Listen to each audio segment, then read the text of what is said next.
Protect your DNA. BioPQQ can promote formation of new mitochondria. Infowarsstore.com.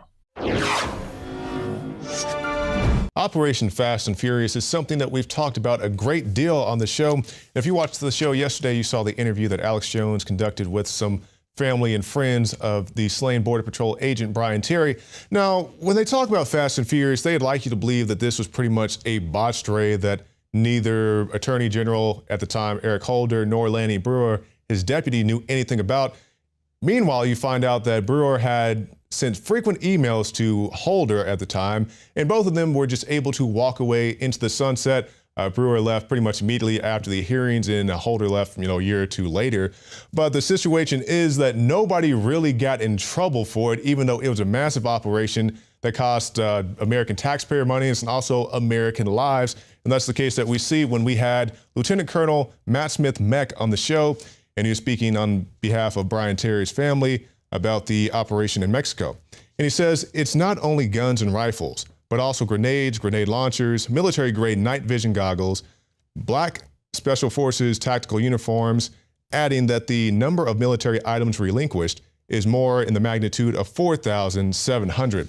Because they keep saying that, we let a few rifles go, and then it came out on CBS News, like, okay, maybe a sniper rifle made it out there. No, this was a lot of ordnance. We're not talking about, little bolt action 22s and BB guns. No, this is stuff that does serious damage. Meanwhile, you see that the gun stores that they're on the border and around the Phoenix area saying, hey, we don't really know about this. We'd really like to help you guys out in the ATF, but what you're doing here can't be illegal. They say, hey, let us worry about this. We're going to ship all these guns down to Mexico, and then when we catch the cartels with the firearms, then we're going to arrest them. And they're like, well, how does that make sense? How many innocent people are going to die between the time that you ship these things and the times they show up at some crime scene like they found with El Chapo? El Chapo had that 50 caliber rifle, and a lot more than that went to many other people, but nobody wants to talk about this. They want to sweep it under the rug. And then you see the emails that come out, CBS News, saying that multiple people in the Justice Department were sending emails back and forth. Hey, we can use this to demonize the American gun owner.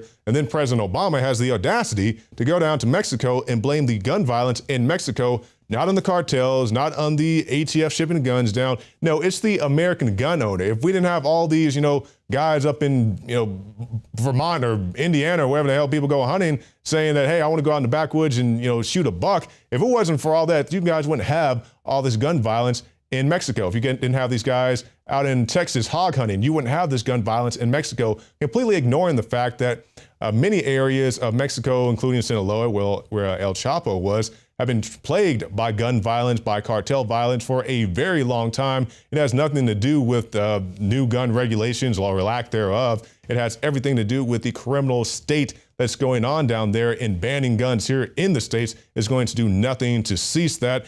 But hopefully people will come to recognize this and see it as it truly is. It was a horrible idea that really nobody has taken account for, except for the people who unfortunately died, people like Brian Terry. So we definitely do thank Lieutenant Colonel Matt Smith-Meck for coming on and exposing this in detail. Now, from the ATF to the BLM. You guys know we've talked about the BLM a good deal here. And regardless of what you think about the Bundys or, other people involved in these type of situations in conflict with the BLM, you cannot deny that the BLM has not had a exact perfect handling of these issues. Because you guys recall with the Bundy situation, you have the BLM who's supposed to be the champion for wildlife. They're supposed to go out there and keep the wildlife safe, right?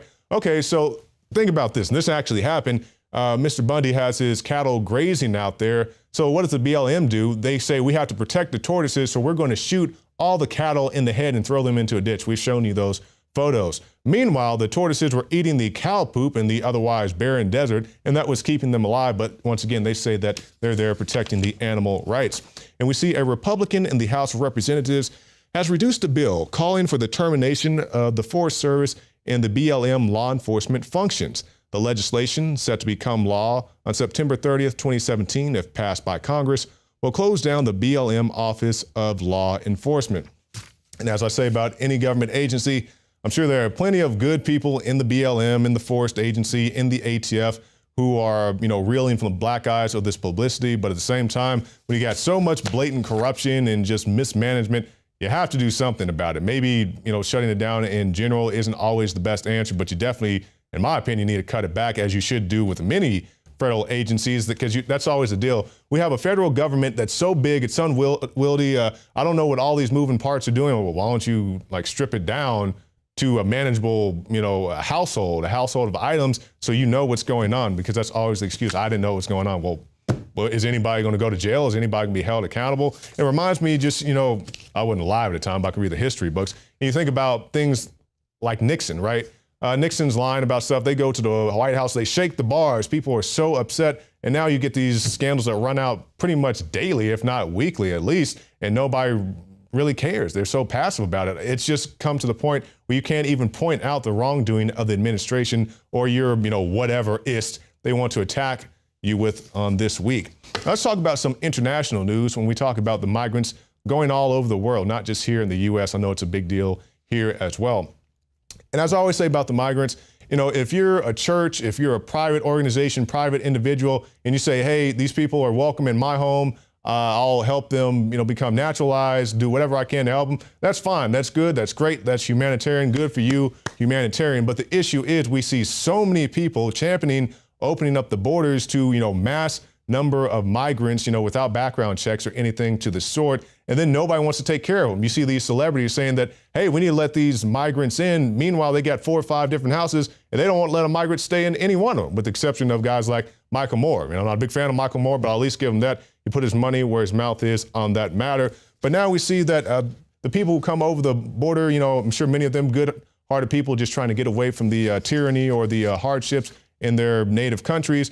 We see that now police are moving in on 1,000 migrants who have set up illegal camps in the French capital. And police have evacuated nearly 1,000 migrants from a makeshift camp underneath the train tracks by a Paris subway on Wednesday. The migrants, mostly from Sudan and Afghanistan, will now be housed in emergency shelters for a month, allowing them to begin the asylum process, the Interior Ministry has stated. And they say this is the 19th evacuation of its kind in Paris since June of last year, which has seen 6,500 migrants move to emergency shelters. Once again, you take it upon yourself to house people, to clothe people, to feed them, take the kids to school. That's great. That's humanitarian. But you can't ask everybody else to foot that bill, because as I always say, last year, David Knight and myself went to the White House. There are homeless people sleeping in front of the White House. And I don't mean down the street, around the corner, across the street from the, from the 7-Eleven. I mean, this is the White House, and these are the homeless people. Like, they're that close together. They sleep in front of the park at the White House. There are people here in this country who need help, who are just completely ignored by the administration. Once again, we want to help everybody. That's great. But at the same time, you have to help the people who are right there, literally in your own backyard, but they choose not to do that.